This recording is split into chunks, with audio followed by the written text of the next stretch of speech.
দিনাজপুরে কৃষকের সার কালোবাজারে বিক্রি ও পাচারের প্রতিবাদে কোদাল বাউকাহাতে মানববন্ধন ও সমাবেশ করেছেন সদর উপজেলার শেখপুরা ইউনিয়নের কৃষকরা।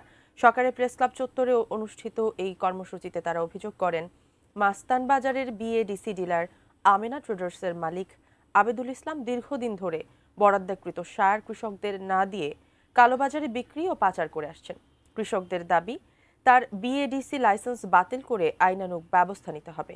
তারা জানান, 10 নভেম্বর বীরগঞ্জে পাচারের সময় আমিনা ট্রেডার্সের বরাদ্দ সার বোঝাই একটি ট্রাক্টর স্থানীয়রা আটক করে পুলিশে দেয়।